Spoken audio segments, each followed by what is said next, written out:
ਸਤਿ ਸ਼੍ਰੀ ਅਕਾਲ ਜੀ। ਵਾਹਿਗੁਰੂ ਜੀ ਕਾ ਖਾਲਸਾ, ਵਾਹਿਗੁਰੂ ਜੀ ਕੀ ਫਤਿਹ। ਬੜੇ ਸਮੇਂ ਬਾਅਦ ਤੁਹਾਡੇ ਨਾਲ ਰੂਬਰੂ ਹੋ ਰਹੇ ਹਾਂ। ਰੂਬਰੂ ਵੀ ਇਸ ਕਰਕੇ ਹੋਣਾ ਬੜਾ ਜ਼ਰੂਰੀ ਆ। ਸਭ ਤੋਂ ਪਹਿਲਾਂ ਉਹਨਾਂ ਸਾਰੀਆਂ ਰੂਹਾਂ ਦਾ, ਸ਼ਖਸੀਅਤਾਂ ਦਾ, ਸਾਡੀਆਂ ਭੈਣਾਂ ਦਾ, ਮਾਵਾਂ ਦਾ, ਸਾਡੇ ਭਰਾਵਾਂ ਦਾ ਮੈਂ ਦਿਲੋਂ ਰਿਣੀ ਆ। ਦੇਣ ਨਹੀਂ ਦੇ ਸਕਦਾ ਜਿਨ੍ਹਾਂ ਨੇ ਮੈਨੂੰ ਇੰਨਾ ਪਿਆਰ ਦਿੱਤਾ, ਜਿਹੜੇ ਸੱਚ ਦੇ ਨਾਲ ਖੜੇ। ਤੇ ਮੈਂ ਸ਼ਬਦਾਂ 'ਚ ਬਿਆਨ ਨਹੀਂ ਕਰ ਸਕਦਾ। ਓਵਰਵੈਲਮਿੰਗ ਜਿਹੜੀ ਇੱਕ ਫੀਲਿੰਗ ਆ, ਇਹ ਜਿੰਨਾ ਤੁਸੀਂ ਪਿਆਰ ਦਿੱਤਾ, ਜਿੰਨੇ ਨਾਲ ਖੜੇ ਅਰਦਾਸਾਂ ਕੀਤੀਆਂ, ਤੇ ਇਹੀ ਅਰਦਾਸਾਂ ਕਢਾ ਲਿਆਈਆਂ। ਨਹੀਂ ਤਾਂ ਹਜੇ ਲੱਗਦਾ ਸੀ ਵੀ ਹੋਰ ਟਾਈਮ ਲਾਉਣਾ ਪਊਗਾ। ਜਿਸ ਤਰ੍ਹਾਂ ਈਵਨ ਗੁਰਦੁਆਰਾ ਦਿੱਲੀ ਗੁਰਦੁਆਰਾ ਕਮੇਟੀ, ਉਹਨਾਂ ਦੀ ਟੀਮ, ਸਾਡੇ ਆਪਦੇ ਬੰਦੇ, ਆਪਣਾ ਖੋਸਾ ਬਾਈ, ਅਭਿਸ਼ੇਕ, ਮਨਦੀਪ, ਹੋਰ ਬੰਦੇ ਜਿਹੜੇ ਸਾਰੇ ਨਾਲ ਖੜੇ, ਵਰਦੀਆਂ 'ਚ ਖੜੇ, ਵਰਦੀ ਅੱਗ 'ਚ ਨਾਲ ਖੜੇ। ਲੀਗਲ ਹੈਲਪ ਚਾਹੇ ਹੋਵੇ, ਚਾਹੇ ਜੋ ਕੋਈ ਐਡਵਰਸ ਸਿਚੁਏਸ਼ਨ ਸੀ ਉਹਨਾਂ ਨੂੰ ਫੇਸ ਕੀਤਾ, ਤਾਂ ਉਹ ਬਾਕਮਾਲ ਸੀ। ਜਦੋਂ ਜ਼ਮਾਨਤ ਮਿਲੀ ਆ, ਪਹਿਲੀ ਜ਼ਮਾਨਤ ਮਿਲੀ, ਤੁਸੀਂ ਉਹ ਆਰਡਰ ਪੜ੍ਹਿਓ। ਆਉਣ ਵਾਲੇ ਸਮੇਂ ਤੱਕ ਐਗਜ਼ਾਮਪਲ ਦਿੱਤੇ ਜਾਣਗੇ ਉਸ ਆਰਡਰ ਦੇ, ਜਿੱਥੇ ਆਪਾਂ ਇਹ ਕਿਹਾ ਝੂਲ ਦੇ ਨਿਸ਼ਾਨ ਰਹਿਣ ਪੰਥ ਮਹਾਰਾਜ ਦੇ, ਦੇਗ ਤੇਗ ਫਤਿਹ, ਪੰਥ ਕੀ ਜੀਤ, ਰਾਜ ਕਰੇਗਾ ਖਾਲਸਾ। ਇਹ ਸਾਰੀਆਂ ਗੱਲਾਂ ਉਹਦੇ 'ਚ ਲਿਖੀਆਂ ਗਈਆਂ ਵੀ ਇਹ ਕਿਸੇ ਵੀ ਤਰ੍ਹਾਂ ਦੀ ਕੋਈ ਭੜਕਾਹਟ ਨਹੀਂ ਆ।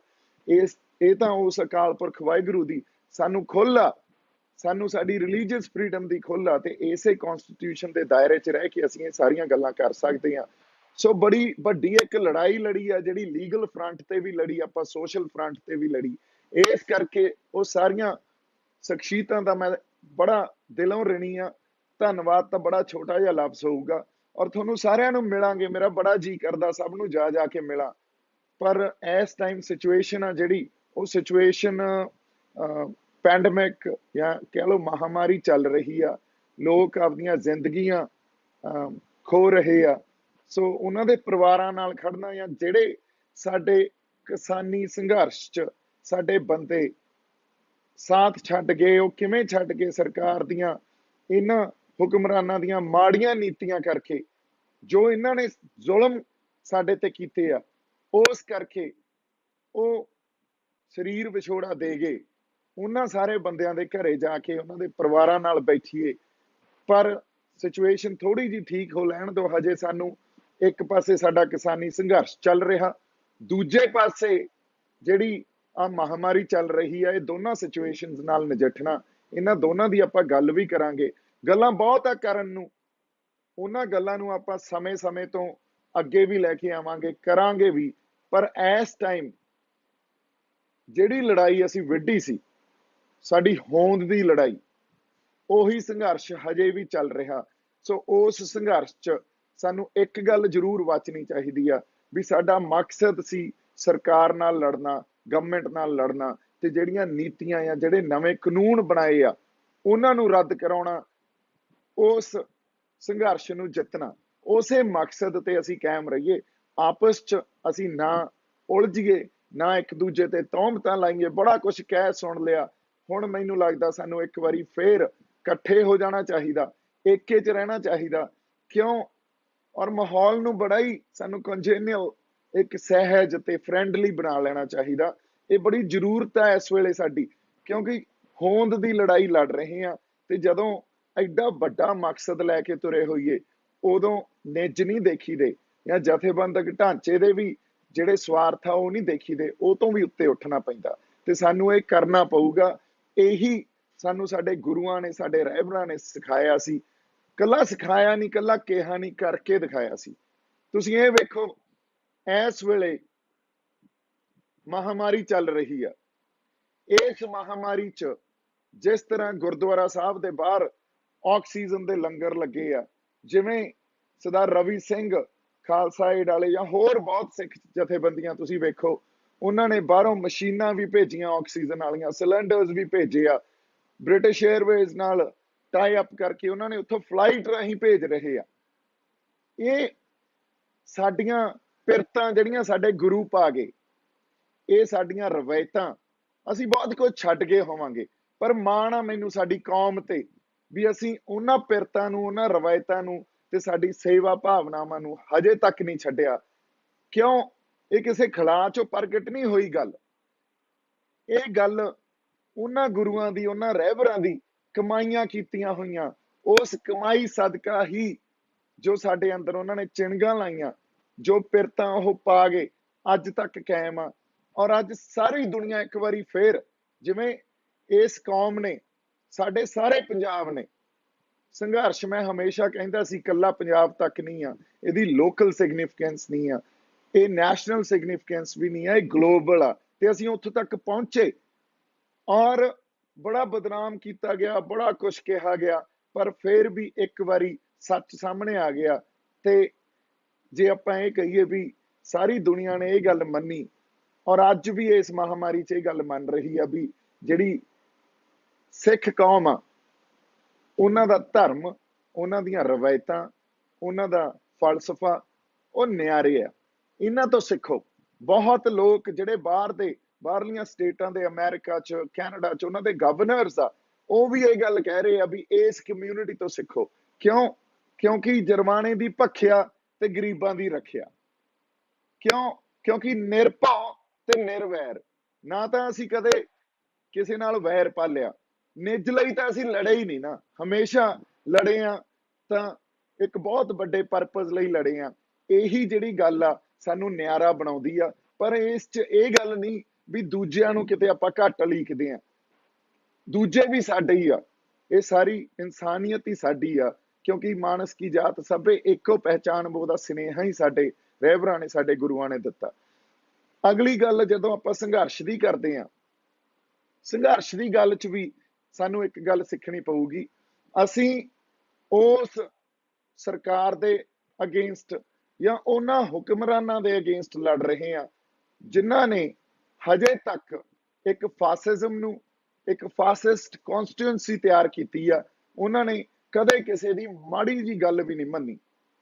ਉਹ ਵੱਖਰੀ ਗੱਲ ਆ ਵੀ ਅਸੀਂ ਜਿਸ ਤਰ੍ਹਾਂ ਇਸ ਸੰਘਰਸ਼ ਨੂੰ ਵਿੱਢਿਆ ਸੀ, ਫਿਰ ਇਸ ਸੰਘਰਸ਼ ਨੂੰ ਅਸੀਂ ਦਿੱਲੀ ਤੱਕ ਪਹੁੰਚਾਇਆ ਸੀ, ਫਿਰ ਨੈਸ਼ਨਲੀ ਪਹੁੰਚਾਇਆ, ਫਿਰ ਇੰਟਰਨੈਸ਼ਨਲੀ ਪਹੁੰਚਾਇਆ। ਕਿਤੇ ਨਾ ਕਿਤੇ ਅਸੀਂ ਵੀ ਕੁਝ ਗਲਤੀਆਂ ਕਰ ਗਏ ਹੋਵਾਂਗੇ। ਸਾਡੀ ਲੀਡਰਸ਼ਿਪ ਨੂੰ ਚਾਹੀਦਾ ਉਹਨਾਂ ਗਲਤੀਆਂ ਨੂੰ ਵੀ ਐਕਸੈਪਟ ਕਰਨ, ਉਹਨਾਂ ਗਲਤੀਆਂ ਨੂੰ ਐਕਸੈਪਟ ਕਰਕੇ ਹਜੇ ਵੀ ਅਸੀਂ ਇੱਕ ਦੂਜੇ ਨੂੰ ਸਪੇਸ ਦਈਏ, ਇੱਕ ਦੂਜੇ ਨੂੰ ਸਪੇਸ ਦੇ ਕੇ ਇਕੱਠੇ ਲੜਨ ਦੀ ਜਾਂਚ ਆ ਜਿਹੜੀ ਸਾਨੂੰ ਉਹ ਆਉਣੀ ਚਾਹੀਦੀ ਆ। ਏਕਾ ਰੱਖ ਕੇ ਲੜਨ ਦੀ ਜਾਂਚ ਸਾਨੂੰ ਆਉਣੀ ਚਾਹੀਦੀ ਆ। ਜੇ ਅਸੀਂ ਇਹ ਨਹੀਂ ਸਿੱਖਾਂਗੇ ਫਿਰ ਅਸੀਂ ਹਮੇਸ਼ਾ ਵਾਂਗੂ, ਕਿਉਂਕਿ ਪੰਜਾਬ 'ਚ ਬੜੀ ਤਰ੍ਹਾਂ ਔਰ ਬਹੁਤ ਸਮੇਂ ਤੋਂ ਸਮੇਂ ਮਾਸ ਇਰਪਸ਼ਨਸ ਹੋਈਆਂ, ਲੋਕਾਂ ਨੇ ਕਦੇ ਪਿੱਠ ਨਹੀਂ ਦਿਖਾਈ, ਪਰ ਲੀਡਰਸ਼ਿਪ ਹਮੇਸ਼ਾ ਪਿੱਠ ਦਿਖਾਉਂਦੀ ਰਹੀ। ਇਹਦੇ ਬੜੇ ਕਾਰਨ ਹੋ ਸਕਦੇ ਆ। ਸਟੇਟ ਅੱਜ ਦੀ ਬਹੁਤ ਪਾਵਰਫੁਲ ਹੋ ਗਈ ਆ, ਜਾਂ ਉਹਨਾਂ ਦੀ ਐਬਿਲਿਟੀ ਜਿਹੜੀ ਇਹ ਬੜੀ ਵੱਧ ਗਈ ਆ ਵੀ ਲੀਡਰਸ਼ਿਪ ਨੂੰ ਕਰਪਟ ਕਰ ਸਕਦੇ ਆ ਉਹ ਕਿਸੇ ਨਾ ਕਿਸੇ ਤਰ੍ਹਾਂ। ਇਹਦਾ ਇੱਕ ਰੀਜ਼ਨ ਜਿਹੜਾ ਕੈਪੀਟਲਿਜ਼ਮ ਆ, ਕੈਪੀਟਲਿਸਟਿਕ ਸੁਸਾਇਟੀ ਹੋ ਗਈ ਆ, ਜਿਸ ਤਰ੍ਹਾਂ ਦੇ ਲੋੜਾਂ ਵਧਾ ਕੇ ਬੈਠੇ ਆ ਅਸੀਂ, ਜਿਵੇਂ ਕੰਜ਼ਿਊਮਰਿਜ਼ਮ ਆ ਗਿਆ, ਉਹ ਵੀ ਹੋ ਸਕਦਾ ਕਿਉਂਕਿ ਪੈਸੇ ਤੇ ਬੜੇ ਵੱਡੇ ਵੱਡੇ ਡਿੱਗ ਪੈਂਦੇ ਆ, ਜਾਂ ਅਹੁਦਿਆਂ ਤੇ ਬੜੇ ਵੱਡੇ ਵੱਡੇ ਡਿੱਗ ਪੈਂਦੇ ਆ। ਪੁਰਾਣੀ ਲੀਡਰਸ਼ਿਪ ਐ ਨਹੀਂ ਹੁੰਦੀ ਸੀ। ਮੈਂ ਤੁਹਾਨੂੰ ਇੱਕ ਐਗਜ਼ਾਮਪਲ ਦਿੰਨਾ, ਜਦੋਂ ਆਜ਼ਾਦੀ ਦੀ ਲੜਾਈ ਲੜੀ ਜਾ ਰਹੀ ਸੀ ਨਾ, ਉਦੋਂ ਨਰਮ ਖਿਆਲੀਏ ਵੀ ਸੀ ਤੇ ਗਰਮ ਖਿਆਲੀਏ ਵੀ ਸੀ। ਉਦੋਂ ਬੱਬਰ ਅਕਾਲੀ ਵੀ ਸੀ ਤੇ ਸਾਡੇ ਗਦਰੀ ਬਾਬੇ ਵੀ ਸੀ। ਉਦੋਂ ਭਗਤ ਸਿੰਘ, ਸਰਦਾਰ ਭਗਤ ਸਿੰਘ ਵਰਗੇ, ਸਰਦਾਰ ਕਰਤਾਰ ਸਿੰਘ ਸਰਾਭੇ ਵਰਗੇ ਵੀ ਸੀ ਤੇ ਗਾਂਧੀ ਵਰਗੇ ਵੀ ਸੀ। ਪਰ ਇੱਕ ਗੱਲ ਸਾਨੂੰ ਵਾਚਣੀ ਜਾਂ ਸਿੱਖਣੀ ਉੱਥੋਂ ਚਾਹੀਦੀ ਆ, ਹਰ ਬੰਦੇ ਨੇ ਇੱਕ ਦੂਜੇ ਨੂੰ ਸਪੇਸ ਦਿੱਤੀ ਹੋਈ ਸੀ। ਉਹਨਾਂ ਨੇ ਆਜ਼ਾਦੀ ਦੀ ਲੜਾਈ ਸਾਰੇ ਲੜ ਰਹੇ ਸੀ, ਪਰ ਉਹਨਾਂ ਦਾ ਪਰਸਪੈਕਟਿਵ ਸਾਰਿਆਂ ਦਾ ਵੱਖਰਾ ਵੱਖਰਾ ਸੀ। ਜੇ ਤੁਸੀਂ ਦੇਖੋ, ਮੈਂ ਇੱਕ ਛੋਟੀ ਜਿਹੀ ਐਗਜ਼ਾਮਪਲ ਹੋਰ ਦਿੰਨਾ, ਜਦੋਂ ਮਹਾਤਮਾ ਗਾਂਧੀ ਆਜ਼ਾਦੀ ਦੀ ਲੜਾਈ ਲੜ ਰਹੇ ਸੀ, ਉਹਨਾਂ ਨੂੰ ਆਏ ਸੀ ਵੀ ਅੰਗਰੇਜ਼ਾਂ ਨੂੰ ਇਸ ਧਰਤੀ ਤੋਂ ਜਿੰਨਾ ਛੇਤੀ ਹੋ ਜੇ ਕੱਢਿਆ ਜਾਵੇ। ਔਰ ਉਵੇਂ ਹੀ ਜਦੋਂ ਸਦਾ ਭਗਤ ਸਿੰਘ ਹੋਰੇ ਲੜ ਰਹੇ ਸੀ, ਉਹਨਾਂ ਦਾ ਪਰਸਪੈਕਟਿਵ ਉਦੋਂ ਥੋੜਾ ਜਿਹਾ ਵੱਡਾ ਸੀ। ਉਹਨਾਂ ਦਾ ਪਰਸਪੈਕਟਿਵ ਇਹ ਸੀ ਵੀ ਅਸੀਂ ਇਕੱਲੇ ਅੰਗਰੇਜ਼ਾਂ ਨੂੰ ਨਹੀਂ ਕੱਢਣਾ, ਪਰ ਇੱਥੇ ਜਿਹੜਾ ਪੋਲੀਟੀਕਲ ਸਟਰਕਚਰ ਆ, ਪੋਲੀਟੀਕਲ ਸਿਸਟਮ ਆ, ਕਿਉਂਕਿ ਅਲੀਟ ਬੈਠਿਆ ਹੋਇਆ, ਅਸੀਂ ਉਹਨਾਂ ਨੂੰ ਵੀ इस पोलिटिकल स्ट्रक्चर का भी फेर बदल करना, इनू कंप्लीटली चेंज करना, ताकि इस अलीट नू इस पोलिटिकल स्ट्रक्चर चो कढ़िया जा सके। हालांकि जदों आज़ादी मिली उदों अलीट नू तां नहीं कढ़िया गया, ब्रिटिश या गोरे अलीट चले गए, साडे वाले अलीटां ने कुर्सियां सांभ लियां। सो परस्पैक्टिव वखरे वखरे हो सकते आ, एक दूजे नू स्पेस देना सीखीए ते एक मकसद लई असीं इकट्ठे होके लड़ना सीखीए। एवें ही बिना स्पेस दिते तौहमतां लाउणियां भी फलाना तां सरकार दा बंदा, फलाना बीजेपी दा बंदा, या फलाना अकालियां दा बंदा, या कांग्रेस दा बंदा, इन्हां गल्लां च कोई दम नहीं। असीं कदे भी फिर ਜਿਹੜਾ मकसद लैके तुरे आ उस मकसद या उस मंतव नू अचीव नहीं कर सकांगे ते मात खा जांगे। हुण साडा अंदोलन असीं कहने आ होंद दी लड़ाई लड़ रहे हैं, और होंद दी लड़ाई उस वहण दे उल्ट लड़ रहे हैं असीं, जिहड़ा वहण कल्ला इस देश च नहीं चलदा, वो दुनिया दा वहण बनिया होया। कैपिटलिज्म ਜਿਹੜੀ ਨਵੀਂ ਪਾਲਿਸੀ ਜਾਂ ਨਵੇਂ ਕਾਨੂੰਨ ਆਏ ਆ ਉਹਨਾਂ ਉਹ ਕੈਪੀਟਲਿਜ਼ਮ ਤੇ ਹੀ ਆਧਾਰਿਤ ਆ। ਤੇ ਜੇ ਅਸੀਂ ਇਸ ਪਰਸਪੈਕਟਿਵ ਨੂੰ ਥੋੜਾ ਜਿਹਾ ਵੱਡਾ ਕਰਾਂਗੇ, ਅਸੀਂ ਇਹ ਵੈਸਟ ਚ ਦੇਖਿਆ, ਦੁਨੀਆ ਚ ਦੇਖਿਆ ਵੀ ਜਿੱਥੇ ਜਿੱਥੇ ਕੈਪੀਟਲਿਜ਼ਮ ਗਿਆ, ਜਿੱਥੇ ਜਿੱਥੇ ਗਿਆ, ਜੇ ਉਹਦੇ ਤੇ ਲਗਾਮ ਨਾ ਪਾਈ ਗਈ ਜਾਂ ਉਹਦੇ ਤੇ ਚੈਕਸ ਐਂਡ ਬੈਲੈਂਸਿਸ ਨਾ ਰੱਖੇ ਗਏ, ਉੱਥੇ ਉੱਥੇ ਉਹਨਾਂ ਧਰਤੀਆਂ ਤੇ ਉਹਨਾਂ ਦੇਸ਼ਾਂ ਚ ਉਹ ਇੰਸਟੀਟਿਊਸ਼ਨਸ ਹੀ ਖਤਮ ਕਰ ਦਿੰਦਾ। फैमिली इंस्टीट्यूशनस खत्म कर दिंदा, ये आपां वैस्ट च देख लिया। रिलीजियस इंस्टीट्यूशनस खत्म कर दिंदा, फिर कल्चरल इंस्टीट्यूशनस खत्म कर दिंदा। ते साडा कल्चर आपां जे होंद दी एग्जिस्टेंशियल क्राइसिस नाल असीं जूझ रहे हैं, होंद दी लड़ाई लड़ रहे हैं, तो सानू पहली गल ये समझनी पऊगी भी जे असीं अज महामारी च ऑक्सीजन दे लंगर लाए होए आ ना, या अंदोलन च जिस तरह असीं सेवा की, जिस तरह संगत ने, सारी कौम ने, पंजाबियां ने, साडे हरियाणे वालियां ने सेवा की है, साडा कल्चर। असीं इस कल्चर नू, ये सारे साडियां रवायतां नू ही गवाल गए, ये तां मंजूर नहीं है ना। इसे लई जदों इंसान या वो बंदे, मैं हमेशा उन्हां नू एक नवां लफ्ज मैं सिक्ख्या, उन्हां नू जिहड़े रिबेल हुंदे आ या जिहड़े रोमांटिक बंदे हुंदे आ, रोमांटिक बंदे आ जिन्हां जिहड़े आपदी आइडियोलॉजी नू इश्क करदे आ, जिहड़े आपदे लोकां नू, आपदी धरती नू ते आपदियां रवायतां नू, आपदे सभ्याचार नू, जो पिरतां गुरु साहब पा गए सी उन्हां नू इश्क करदे आ, उन्हां रोमांटिक बंदियां नू फिर खड़ा होना पैंदा, उन्हां नू आवाज़ बुलंद करनी पैंदी आ, ते असीं ओ रोमांटिक बंदे आ। इस करके इन्हां सरकारां दे खिलाफ हमेशा ही आपां जदों जदों ये जुल्म करदियां रहणगियां, जदों जदों ये आपदियां नीतियां घड़नगियां भी साडा सभ्याचार, साडी होंद खतरे च आवे, असीं आवाज़ बुलंद करदे रहांगे। फैज साहब ने एक बड़ी ब्यूटीफुल नज़म लिखी सी, ते ओ मैं तुहाडे नाल शेयर भी करदा। हम देखेंगे, लाजिम है कि हम भी देखेंगे वो दिन के जिसका वादा है, जो लोहे अजल में लिखा है हम देखेंगे, लाजिम में हम भी देखेंगे। जब जुल्मों सितम के कोहे गरा रूई की तरह उड़ जाएंगे, ये हम माकूमों के पांव तले ये धरती धर धर धड़केगी, और अहले हकम के सर ऊपर जब बिजली कड़कड़ कड़केगी, हम देखेंगे, लाजिम है हम भी देखेंगे।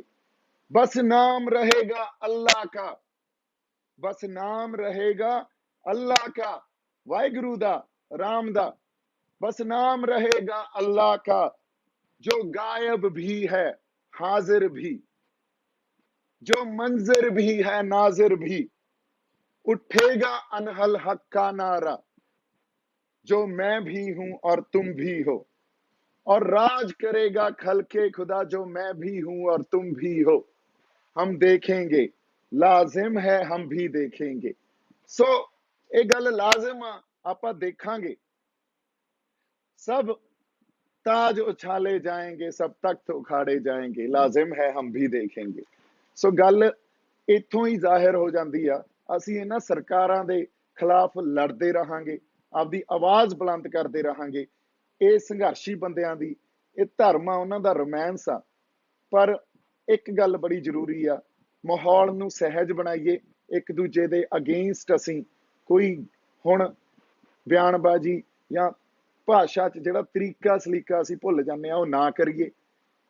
किसान ਜਿਹੜੇ ਸਾਡੇ ਆਗੂ ਆ ਉਹ ਪ੍ਰੋਗਰਾਮ ਦੇਣ, ਉਸ ਪ੍ਰੋਗਰਾਮ ਤੇ ਡਟ ਕੇ ਪਹਿਰਾ ਦੇਣ, ਆਪਦੀ ਜ਼ਿੰਮੇਵਾਰੀ ਨੂੰ ਸਮਝਣ। ਅਸੀਂ ਉਹਨਾਂ ਦੇ ਨਾਲ ਆ, ਉਹਨਾਂ ਦੇ ਸੋਲਜਰ ਆ। 2-3 ਦਿਨ ਮੈਂ ਪੰਜਾਬ ਤੋਂ ਇੱਥੇ ਮੁੰਬਈ ਆ ਗਿਆ ਸੀ, ਕਿਉਂਕਿ ਲੰਮਾ ਸਮਾਂ ਸਭ ਕੁਝ ਬੰਦ ਪਿਆ ਸੀ। ਘਰ ਵੀ ਬੰਦ ਪਿਆ, ਮੇਰੀ ਕਾਰ ਵੀ ਨਹੀਂ ਸਟਾਰਟ ਹੋ ਰਹੀ ਸੀ, ਹਾਲਾਂਕਿ ਇੱਕ ਹੋ ਗਈ, ਦੂਜੀ ਤਾਂ ਜਮਾ ਹੀ ਨਹੀਂ ਹੋ ਰਹੀ ਸੀ। ਫਿਰ ਆਲਮ ਇਹ ਆ ਵੀ ਇੱਥੇ ਜਿਹਨੂੰ ਵੀ ਫੋਨ ਕਰਦਾ ਉਹ ਹੈਲੋ ਸੁਣ ਕੇ ਜਾਂ ਮੇਰੀ ਆਵਾਜ਼ ਪਛਾਣ ਕੇ ਹੀ ਕੱਟ ਦਿੰਦਾ। ਕਿੱਡਾ ਵੱਡਾ ਤੇ ਸਟਰੋਂਗ ਨੈਰੇਟਿਵ ਚਲਾਇਆ ਗਿਆ ਜਿਹੜਾ ਮੇਰੇ ਖਿਲਾਫ ਇਹਨਾਂ ਨੇ ਚਲਾਇਆ। ਪਰ ਕੋਈ ਨਹੀਂ, ਇਹਨਾਂ ਸਾਰੀਆਂ ਗੱਲਾਂ ਨਾਲ ਜੂਝਿਆ ਜਾਊਗਾ ਜਦੋਂ ਤੱਕ ਤੁਸੀਂ ਬੈਠੇ ਹੋ। ਤੁਹਾਡਾ ਪਿਆਰ ਆ, ਤੁਹਾਡੀਆਂ ਅਰਦਾਸਾਂ, ਉਦੋਂ ਤੱਕ ਮੈਂ ਹੌਸਲੇ 'ਚ ਆ ਤੇ ਹਮੇਸ਼ਾ ਹੀ ਹੌਸਲੇ 'ਚ ਰਹਾਂਗੇ। ਸਾਡੀ ਜਿਹੜੀ ਇੱਕ ਰਵਾਇਤ ਆ ਜਾਂ ਪਿਰਤਾਂ ਜਿਹੜੀਆਂ ਗੁਰੂ ਸਾਹਿਬਾਂ ਨੇ ਪਾਈਆਂ ਹੋਈਆਂ, ਉਹਨਾਂ ਨੂੰ ਅਸੀਂ ਆਪਦੇ ਅੰਦਰ ਜਿਉਂਦੇ ਰੱਖੀਏ। ਉਸ ਗੱਲ ਨੂੰ, ਉਹਨਾਂ ਫਲਸਫਿਆਂ ਨੂੰ ਅਸੀਂ ਕਦੇ ਨਾ ਭੁੱਲੀਏ। ਗੁਰੂ ਸਾਹਿਬ ਦੀ ਯਾਦ ਆਪਦੇ ਅੰਦਰ ਜਿਉਂਦੇ ਰੱਖੀਏ, ਕਿਉਂਕਿ ਉਹੀ ਸਾਨੂੰ ਤਾਕਤ ਦਿੰਦੀ ਆ, ਉਹੀ ਸਾਨੂੰ ਇੱਕ ਚੰਗਾ ਇਨਸਾਨ ਬਣਾਉਂਦੀ ਆ। ਤੇ ਇੰਨੀਆਂ ਕੁ ਗੱਲਾਂ ਅੱਜ ਤੁਹਾਡੇ ਨਾਲ ਕਰਨੀਆਂ ਸੀ। ਇੱਕ ਵਾਰੀ ਫੇਰ ਜਿਨ੍ਹਾਂ ਨੇ ਅਰਦਾਸਾਂ ਕੀਤੀਆਂ, ਮੇਰੇ ਲਈ ਪਿਆਰ ਦਿੱਤਾ, ਉਹਨਾਂ ਦਾ ਮੈਂ ਰਿਣੀ ਰਹਾਂਗਾ। ਉਹਨਾਂ ਨੂੰ ਬਹੁਤ ਛੇਤੀ ਮਿਲਾਂਗੇ। ਅਗਲਾ ਆਪਾਂ ਮੋਰਚੇ 'ਚ ਕਦੋਂ ਜਾਣਾ ਜਾਂ ਉੱਥੇ ਆਪਾਂ ਕੋਈ ਜੋ ਪਲਾਨ ਕਰਨਾ, ਪਿੰਡਾਂ 'ਚ ਜਾ ਕੇ ਸਾਡੇ ਉਹਨਾਂ ਸਾਰੇ ਬੰਦਿਆਂ ਨੂੰ ਮਿਲਣਾ, ਉਹਨਾਂ ਨਾਲ ਬਹਿ ਕੇ ਗੱਲਾਂ ਕਰਨੀਆਂ, ਉਹ ਵੀ ਬੜੀ ਛੇਤੀ ਇਹ ਗੱਲ ਆਪਾਂ ਸਾਹਮਣੇ ਲੈ ਕੇ ਆਵਾਂਗੇ, ਦੱਸਾਂਗੇ, ਸਾਰੀ ਸੰਗਤ ਨਾਲ ਸਾਂਝੀ ਕਰਾਂਗੇ। ਬਾਕੀ ਕਈ ਬੰਦਿਆਂ ਨੂੰ ਕਿਸੇ ਤਰ੍ਹਾਂ ਦਾ ਗੁੱਸਾ ਹੋ ਸਕਦਾ, ਉਹਨਾਂ ਦਾ ਗੁੱਸਾ ਵੀ ਸਿਰ ਮੱਥੇ, ਕੋਈ ਗੱਲ ਨਹੀਂ। ਆਪਦੇ ਬੰਦੇ ਗੁੱਸੇ ਵੀ ਹੋ ਜਾਂਦੇ ਆ, ਉਹਨਾਂ ਦਾ ਹੱਕ ਆ। ਹੌਲੀ ਹੌਲੀ ਉਹਨਾਂ ਨੂੰ ਵੀ ਆਪਾਂ ਪਿਆਰ ਨਾਲ ਮਨਾ ਲਾਂਗੇ। ਬੜੀ ਤਰ੍ਹਾਂ ਦੀਆਂ ਗਲਤ ਫਹਿਮੀਆਂ ਹੋ ਸਕਦੀਆਂ, ਬੜੇ ਲੋਕਾਂ ਨੂੰ ਹੋਈਆਂ, ਹੁਣ ਉਹ ਵੀ ਸਮੇਂ ਨਾਲ ਦੂਰ ਹੋ ਜਾਣਗੀਆਂ। ਹੋਰ ਕੋਈ ਹੱਲ ਨਹੀਂ ਹੁੰਦਾ। ਕਈ ਵਾਰੀ ਉਹ ਮਨ 'ਚ ਬਸ ਬਿਨਾਂ ਕਿਸੇ ਗੱਲ ਤੋਂ ਗੱਲ ਲੈ ਕੇ ਬਹਿ ਜਾਂਦੇ ਆ, ਉਹਦਾ ਆਧਾਰ ਕੁਛ ਨਹੀਂ ਹੁੰਦਾ। ਸੋ ਬੜੀਆਂ ਇਹੋ ਜਿਹੀਆਂ ਗੱਲਾਂ ਵੀ ਮੈਨੂੰ ਲੱਗਦਾ ਸਾਹਮਣੇ ਆਉਣਗੀਆਂ। ਕੋਈ ਨਹੀਂ, ਇਹ ਹਮੇਸ਼ਾ ਹੀ ਰੀਤ ਬਣੀ ਆਈ ਆ ਵੀ ਇੱਕੋ ਵਾਰੀ ਗੱਲ ਨਹੀਂ ਸਮਝ ਆਉਂਦੀ ਹੁੰਦੀ, ਹੌਲੀ ਹੌਲੀ ਸਮੇਂ ਨਾਲ ਸਾਨੂੰ ਗੱਲਾਂ ਸਮਝ ਆਉਂਦੀਆਂ। ਸੋ ਸਮਾਂ ਬੜਾ ਬਲਵਾਨ ਆ, ਬੜੇ ਤਰ੍ਹਾਂ ਦੇ ਜਵਾਬ ਦੇ ਦੂਗਾ। ਇੰਨੀਆਂ ਕੁ ਗੱਲਾਂ ਤੁਹਾਡੇ ਨਾਲ ਕਰਨੀਆਂ ਸੀ। ਮੇਰੇ ਵੱਲੋਂ ਹਮੇਸ਼ਾ ਬਹੁਤ ਸਾਰਾ ਪਿਆਰ ਤੇ ਸਤਿਕਾਰ। ਜਿਉਂਦੇ ਵਸਦੇ ਰਹੋ। ਰਿਣੀ ਰਹਾਂਗਾ ਉਹਨਾਂ ਰੂਹਾਂ ਦਾ, ਉਹਨਾਂ ਸ਼ਖਸੀਅਤਾਂ ਦਾ ਜਿਨ੍ਹਾਂ ਨੇ ਪਿਆਰ ਦਿੱਤਾ, ਜਿਨ੍ਹਾਂ ਨੇ ਅਰਦਾਸਾਂ ਕੀਤੀਆਂ ਮੇਰੇ ਲਈ, ਸਾਡੀਆਂ ਭੈਣਾਂ ਤੇ ਸਾਡੀਆਂ ਮਾਵਾਂ ਦਾ, ਜਿਨ੍ਹਾਂ ਨੇ ਪਾਠ ਸੁੱਖੇ।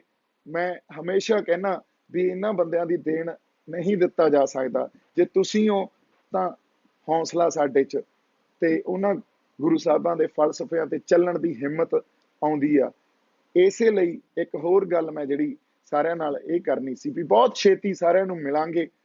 ਮੈਂ ਹੋਰ 2-3 ਦਿਨਾਂ 'ਚ ਵਾਪਸ ਪੰਜਾਬ ਜਾਣਾ।